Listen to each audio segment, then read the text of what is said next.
저는 지난주 월요일부터 금요일까지 대전에 있는 새로남 교회에서 우리 합동 측 총회가 있었는데 총회를 잘 참석하고 돌아왔습니다. 전국에서 노회를 대표하는 목사 한 800명 정도, 장로 한 800명 정도, 그러니까 한 1600명 되는 거죠. 네, 그 목사 장로들이 모여서 하는 그런 회의입니다. 이 총회는요, 국가적으로 본다면 국회와 같은 기능을 해요. 또 법원으로 본다면 대법원 같은 기능도 하고요. 또 회사를 본다면 이사회 같은 그런 결정도 내리게 됩니다. 신앙 역사적으로 보게 되면 예루살렘 교회가 시작되었는데 예루살렘 교회에서도 한번 큰 문제 때문에 이방인이 뭐 먹는 것 이런 것 때문에 회의를 한 적이 있거든. 종교 회의를 했습니다. 바로 그런 회의의 성격이 총회입니다. 저 개인적으로 이제 생각할 때 그런 회의에 참석할 수 있다라는 자체가 참 영광스럽게 생각이 되었고요. 또 다른 한편으로는 굉장히 호기심도 많았어요. 도대체 목사 장로들 모여서 뭐 하나, 어떤 회의를 하나, 어떻게 결론 내리나. 가끔씩 이제 그 뭐 영상이라든지 혹은 신문을 통해서 보면은 회의하다가 또 싸움도 있거든요. 네, 합니다. 도대체 그런 일들이 어떻게 벌어지나 뭐 이런 생각도 하게 되었어요. 그래서 가보면 어떤 일이 벌어질까 뭐 그런 궁금함이 있었습니다. 제 남은 제 목회 생활 속에 또 한 번 더 아마 총회에 참석하기는 어려울 것 같습니다. 이번에는 노회장이라는 자격 때문에 가게 됐는데 처음이자 마지막이다 그런 마음으로 참석하게 되었습니다.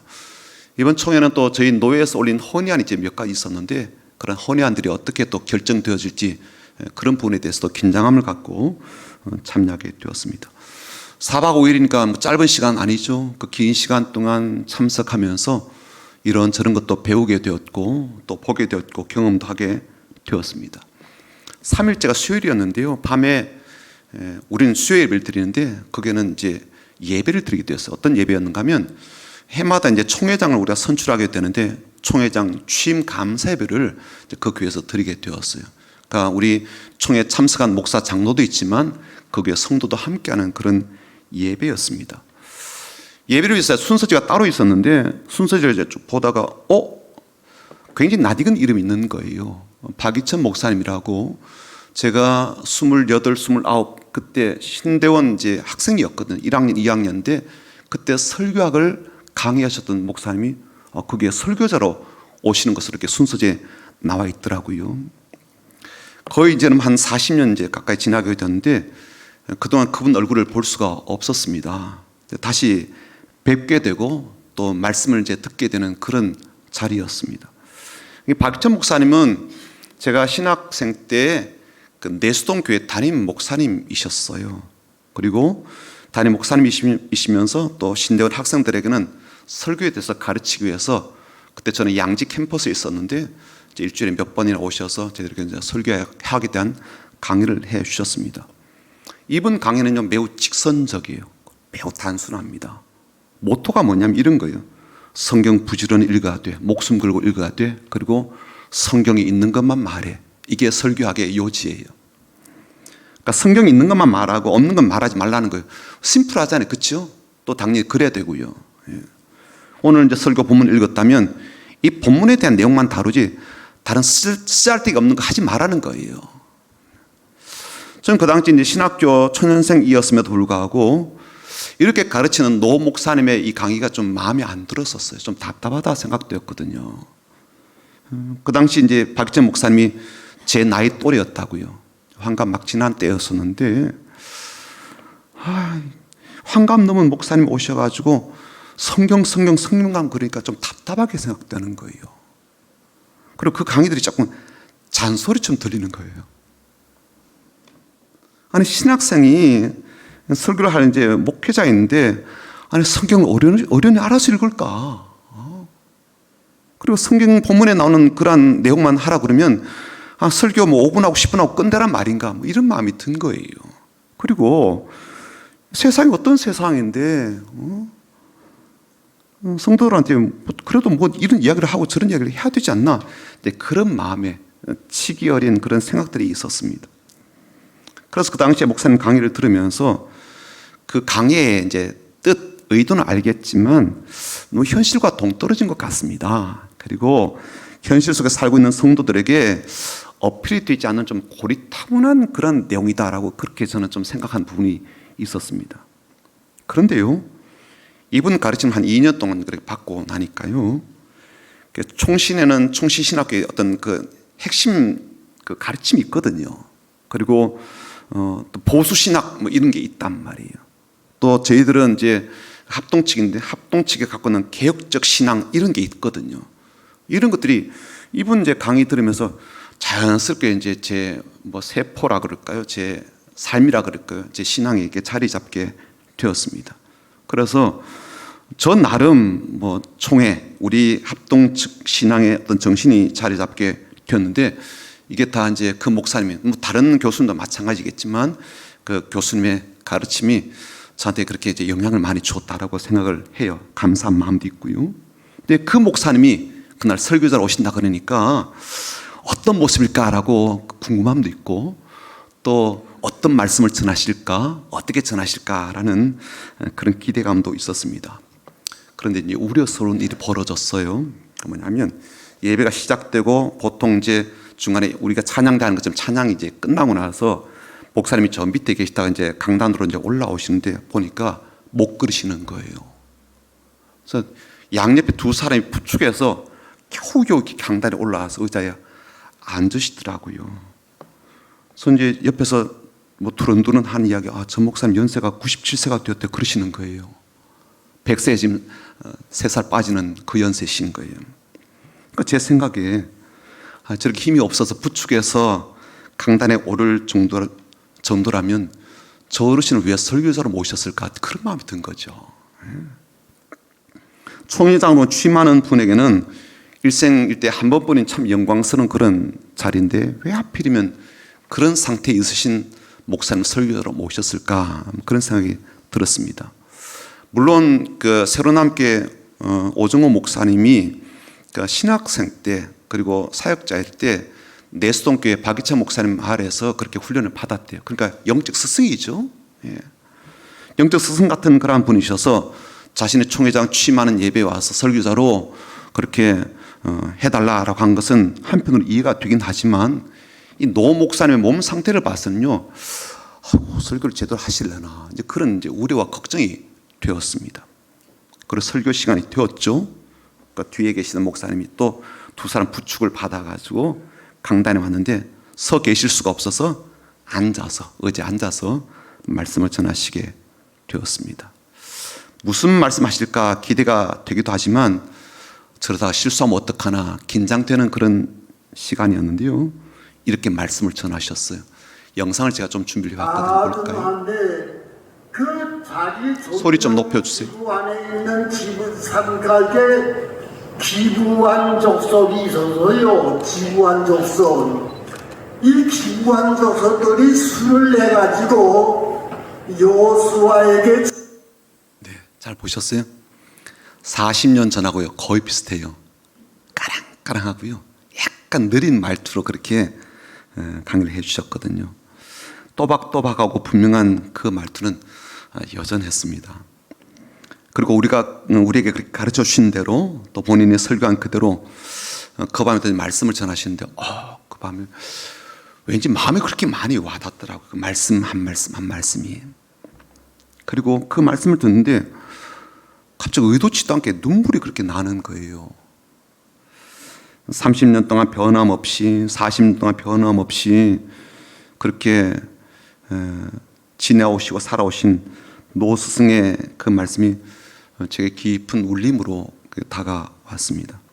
설교 내용 요약하자면 그런 거요. 사람의 모임이긴 하지만 그 모임에 성령께서 함께 하시면 놀란 결과를 얻게 된다는 그런 단순한 내용인데 그냥 말씀을 해설하고 전달하는 그런 것이었지만 참 담백한 설교였거든요. 그렇지만 성령께서 그 시간에 그 회중 가운데 운행하시는 것 같았어요. 왜 그런가 하면 저만 그렇게 느낀 게 아니더라고요. 저도 이제 자꾸 눈물이 나니까 이제 눈물을 닦고 있는데 앞에 앉은 목사님 봤더니 뭔가 자꾸 눈물이 나는가 봐요. 보면서 닦고 있더라고요. 그래서 주변도 좀 봤죠. 그랬더니 여러분들이 눈물을 이렇게 닦고 계시는 모습을 제가 보게 되었습니다. 그러나 여러분, 연세가 97세가 되신 이 어르신이 설교한다는 것은요, 우리가 예상하는 바 어려움이 이제 있어요. 설교하시다 갑자기 기억이 딱 멈춘 듯 말을 이어가지 못하시는 거예요. 기억의 줄이 끊어진 것처럼요, 더 이상 이어가지 못하고 성경을 이렇게 뒤적뒤적 하시는 그런 일이 벌어진 겁니다. 이 영상을 제가 좀 찍어 왔거든요. 한번 볼까요?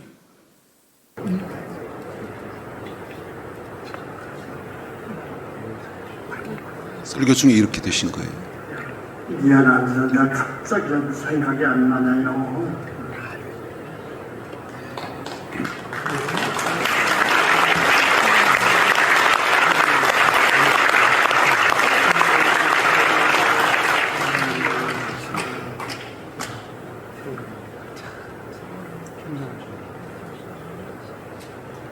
한참이나 저렇게 계셨어요.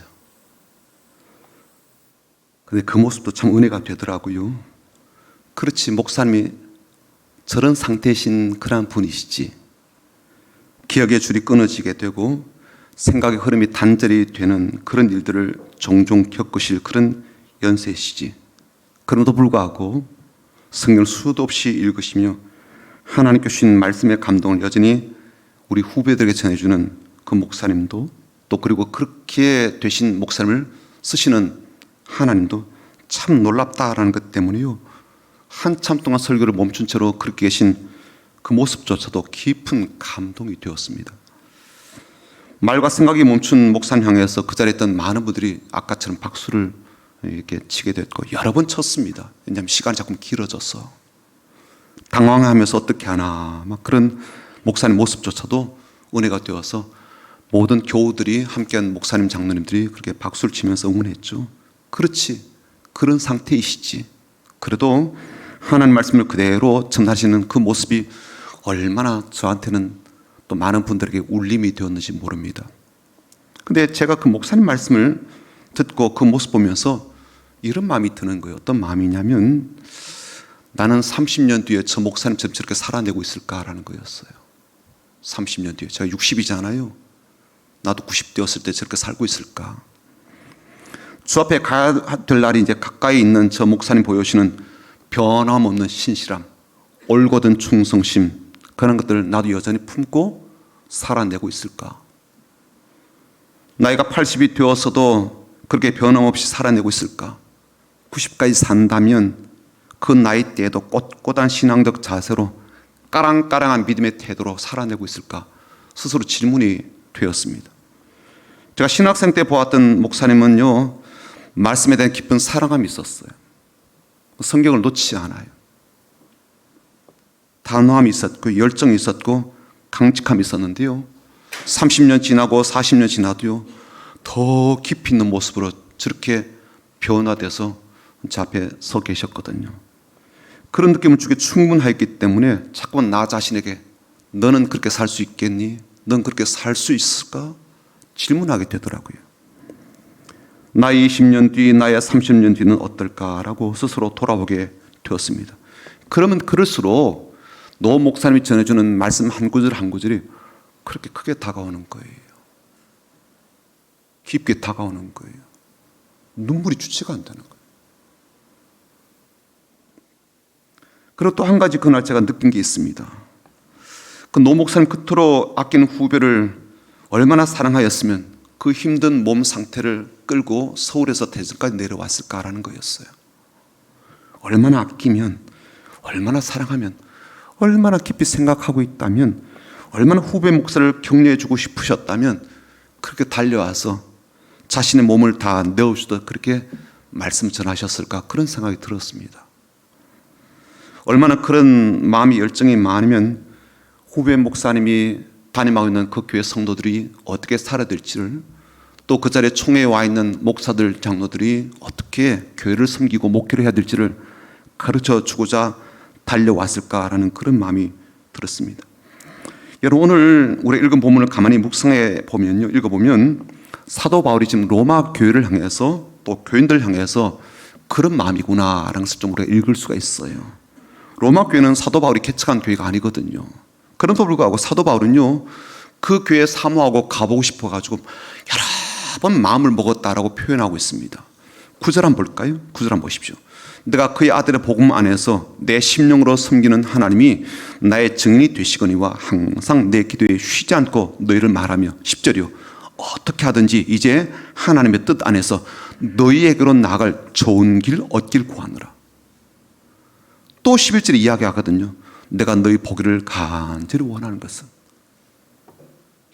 13절에는 아예 내가 여러 번 가기로 그렇게 마음을 먹었었다. 그런데 길이 막혀서 못 갔다. 그런 표현도 나옵니다. 13절 한번 보십시오. 형제들아, 내가 여러 번 너희에게 가고자 한 것을 너희가 모르기를 원하지 아니하노니 이는 너희 중에서도 다른 이방인 중에서와 같이 열매를 맺게 하려 함이로되 지금까지 길이 막혔도다. 저는 이 말씀 읽으면서요, 사람도 이런 마음을 갖고 사모함과 간절함으로 보고 싶어 하는데 하나님은 또 얼마나 보고 싶어 하실까, 그런 마음이 드는 거예요. 사도 바울의 마음, 사도 바울의 이런 표현이 어쩌면 하나님의 마음을 대변하듯 그렇게 표현한 것은 아닐까, 그렇게 생각이 되었습니다.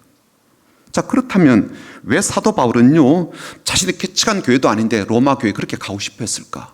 왜 성도들을 그렇게 만나고 싶어 했을까? 무엇 때문일까? 사실 사도 바울이 전해들은 로마 교회 상황은요, 이런 것이었습니다. 믿음의 상태가 매우 좋다라는 소문을 듣게 되었거든요. 8절이 바로 그렇습니다. 8절 보면 이렇게 되어 있죠. 먼저 내가 예수 그리스도로 말미암아 너희 모든 사람에 관하여 내 하나님께 감사하면 너희 믿음이 온 세상에 전파되미로다. 말하자면 로마 교회 성도들 믿음이 매우 좋다는 거예요. 얼마나 좋은지 모든 사람이 다 알고 있을 정도다. 소문이 쫙 퍼졌다. 이제 그런 이야기거든요. 잘 아신 대로 로마는요, 당시 로마 제국의 수도 아닙니까? 그렇죠? 그리고 로마 제국은요, 참으로 아주 악한 법을 세웠는데 그건 뭐냐면 황제를 신으로 숭배해라. 황제 숭배 사상을 계속 가르치고 법으로 만들어서 만약 그것을 따르지 않는다면 죽인다, 핍박한다, 이런 법들을 세웠습니다. 그리고 이렇게 법으로 규정할 뿐만 아니라 실제로 신앙인들에게 그 법을 적용해서 얼마나 많은 핍박하고 괴롭힘을 그렇게 가져다 주었는지 모릅니다. 그런 상황 가운데 어쩌면 가장 강력한 황제 숭배가 성행하고 있는 곳이 바로 로마 아니겠습니까? 그 로마에서 믿음을 지킨다는 것은 참 쉬운 일이 아니었을 거예요. 그런데 그런 환경의 로마에서 좋은 믿음을 갖고 있으면서 많은 사람들에게 믿음이 좋은 소문이 난 그러한 이들을, 그들 소문을 듣게 되었을 때 아마 사도 바울은 참 보고 싶다, 그들을 만나고 싶다, 그런 마음을 가졌을 거예요. 그리고 그들을 위해서 쉬지 않고 감사하며 기도했다라고 되어 있습니다. 그런데요, 저는 이 말씀 보면서 좀 다른 생각이 들었어요. 왜 그런가 하면 로마 교회는 지금 믿음이 좋은 교회라고 이미 소문이 났잖아요. 그러면 지금 다른 데는요, 훨씬 열악한 교회가 많단 말이에요. 금방 개척해가지고 지금 바등바등하는 교회도 있고, 환난과 고난과 어려움을 당해서 믿음에 있어서 지금 퇴보하거나 흩어지고 있는 그러한 교회도 있고, 믿음을 갖지 못해가지고 떨어져 나가는 그러한 교회도 있는데 왜 그런 교회를 지금 가려고 하지 않고 믿음이 좋다고는 로마 교회에 가려고 하나, 이제 그런 마음이 드는 거예요. 그렇지 않아요? 상식적으로 봤을 때 사도 바울이 오라고 하는 교회가 얼마나 많겠어요. 와달라 도와달라 하는 교회가 많을 텐데 왜 굳이 로마 교회를 가려고 했을까라는 생각입니다. 그래서 오늘 이 본문 말씀을 우리가 읽고 묵상하면서 사도 바울의 마음, 또 하나님 마음을 우리가 받아서 하나님이 보고 싶어 하시는 교회, 혹은 하나님이 원하시는 교회는 어떤 교회인지를 우리가 새롭게 생각하게 되길 바랍니다. 하나님이 보고 싶어 하시는 교회를 우리가 개인적으로 적용한다면 이렇게 되겠죠. 하나님이 보고 싶어 하시는 성도, 하나님이 보고 싶어 하시는 목회자, 이렇게 적용될 겁니다. 자, 그렇다면 왜 그렇게 보고 싶어 했을까? 어떤 것들을 원하였기 때문에 그렇게 가려고 했을까? 첫 번째, 사도 바울이 로마 교회에 가고자 한 이유는 뭐냐면 로마 교회가 견고해지길 바랐기 때문입니다. 11절 한번 보시죠. 10절 보시면 내가 너희 보기를 간절히 원하는 것은 어떤 신령한 은사를 너희에게 나누어 주어 너희를 견고하게 하려 함이니. 견고하게 한다라는 말을요, 영어 성경을 보니까 make you strong 이렇게 되어 있더라고요. 그리고 쉬운 성경은요, 강하게 하기 위하다, 혹은 세번역 성경은 굳세게 하려고 하다, 뭐 그런 뜻으로 번역이 되었습니다. 현대인의 성경 가운데서는요, 믿음을 강하게 하려고 했다라고 번역을 했어요. 사도 바울이 로마 교회를 그토록 가고 싶어 했고 방문하고자 했던 성도를 만나고자 했던 이유가 뭐냐면 그들을 강하게 하고자, 견고하게 하고자, 그들의 믿음을 더욱더 단단하게 하고자 하는 목적이었다는 것을 알 수가 있습니다. 이미 그들은요, 믿음에 있어서 출중한 교회거든요.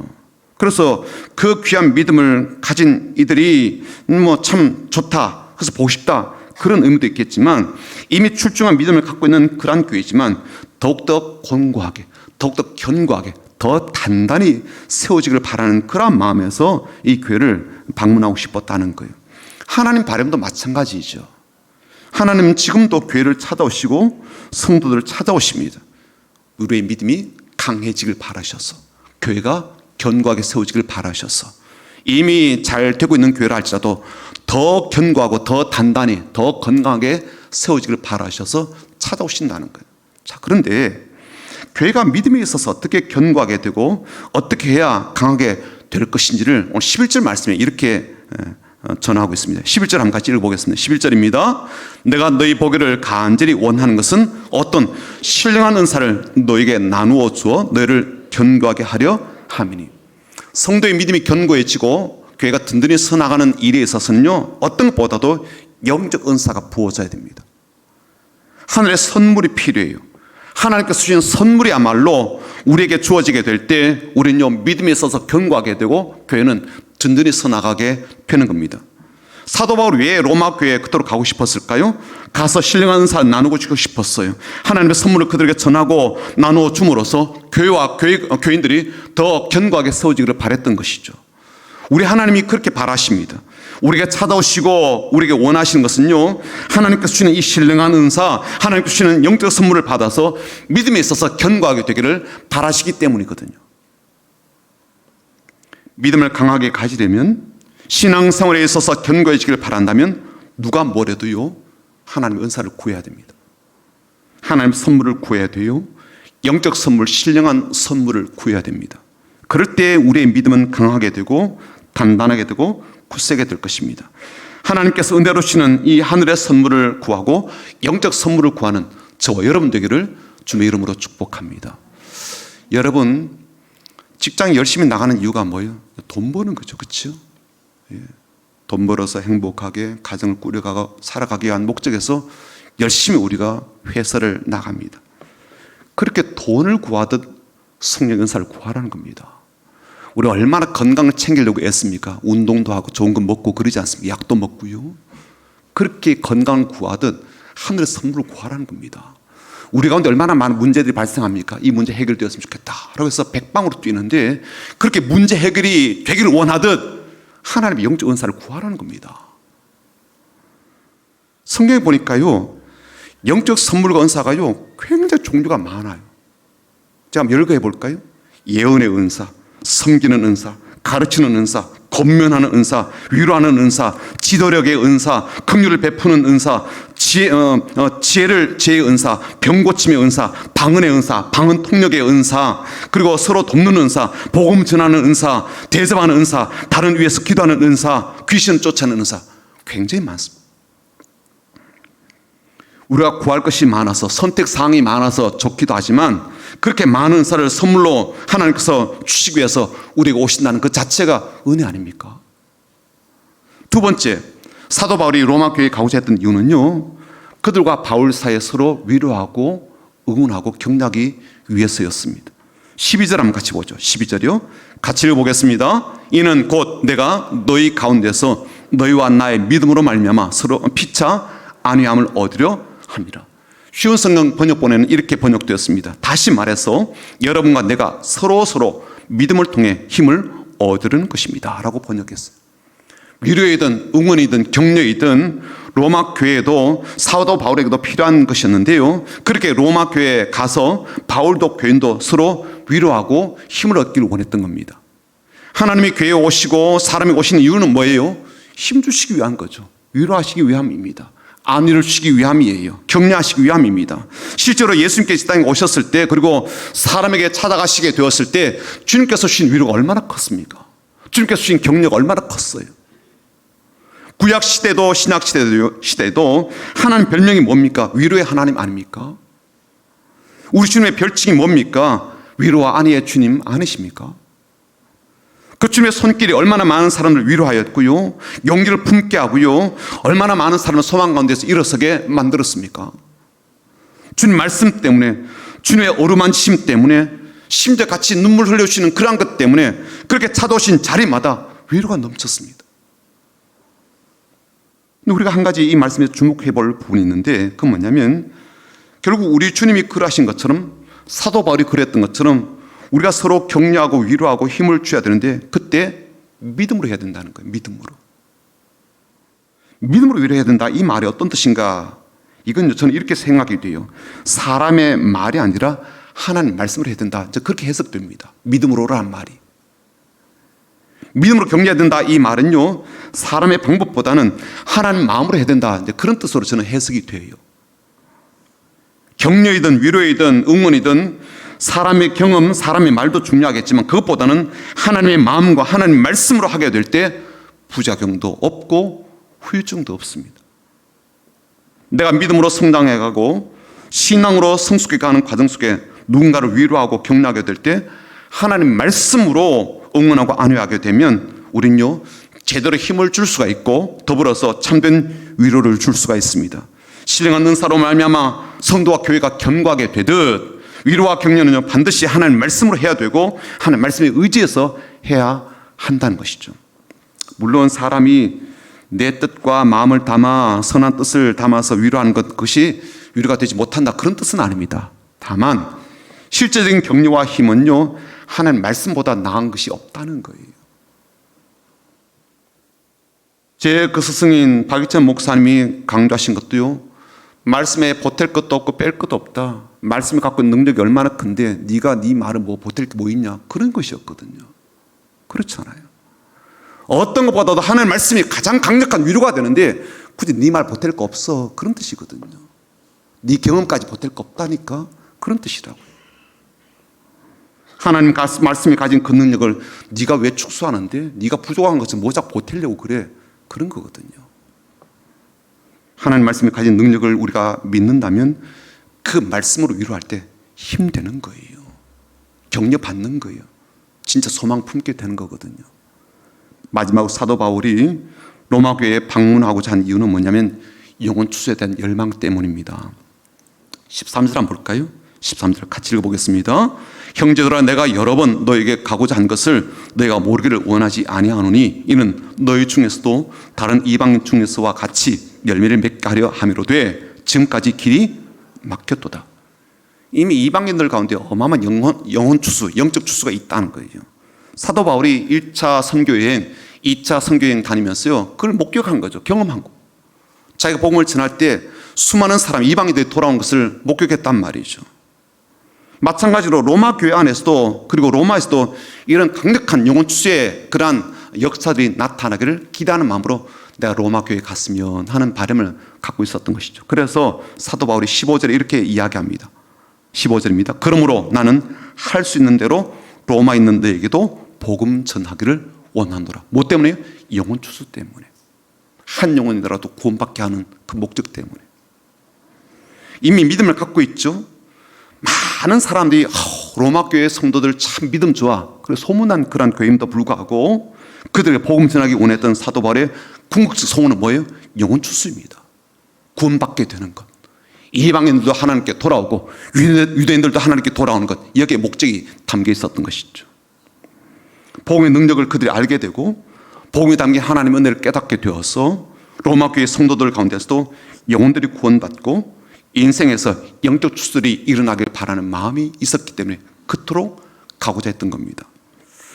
여러분, 이 부분에서 우리가 좀 진지한 돌아봄이 필요합니다. 이미 로마 교회는요, 세상 속에서도 믿음이 참 좋은 교회로 소문이 났단 말이죠. 그 믿음이 얼마나 좋았는지 사도 바울이 하나님께 감사할 기도로 삼았던 그런 교회입니다. 그런데 그렇게 좋은 교회임에도 불구하고 사도 바울은요, 신령한 은사를 그들에게 나누어 줘서 믿음이 더 견고해지길 바라야 했고, 또 더불어서 복음을 전하여서 구원의 열매를 거두고 영혼 추수의 은혜와 기쁨을 누리길 바라는 그런 소망을 가졌단 말이에요. 그러니까 그런 교회 안에서도 지금 어떤 일이 벌어진다는 거예요? 영혼 구원을 받아야 할 사람이 있다 없다? 있다 없다. 좋은 교회예요. 믿음이 좋은 교회란 말이에요. 근데 그런 교회 안에도 복음을 다시 듣고 하나님께로 돌아야 될 영혼이 그 가운데 있다. 그래서 내가 가고 싶다는 거예요. 만나고 싶다는 거예요. 자, 그렇다면 여러분 벌써 45이나 산 우리 교회는 어떻습니까? 우리 교회는 그런 영혼은 없어요. 복음을 들어야 될 교회는 없습니까? 영혼 추수가 필요한 그런 성도는 없을까요? 열매를 맺어야 될 그런 사람은 없습니까? 신령한 은사를 받아서 믿음에 있어서 견고해져야 될 그런 영혼은 없습니까? 하나님의 말씀으로 위로를 받고 응원을 받고 격려를 받아야 될 그런 영혼 없습니까? 우리 가족 관계는 없습니까? 사랑하는 성도 여러분, 하나님이 원하시는 교회, 원하시는 성도는요, 신령한 은사로 말미암아 믿음이 있어서 견고해지는 그런 교회, 그런 성도입니다. 하나님이 원하시는 교회, 그러한 성도는요, 믿음을 통해 서로 격려하고 응원하고 위로하는 그런 교회요, 성도입니다. 하나님이 원하시고 기뻐하시는 그러한 교회, 성도는요, 그야말로 복음을 통해서 열매를 맺고 영혼 추수의 그런 놀라운 그런 감격들을 누리는 그런 교회요, 그런 성도입니다. 로마서 말씀을 통해 다시 복음을 듣고 신령한 은사를 사모하게 되며 실제로 하나님의 그 영적 선물을 받아 견고해지는, 믿음이 있어 더 견고해지는 그런 교회, 그런 성도가 되기를 주님의 이름으로 축복합니다. 하나님 말씀으로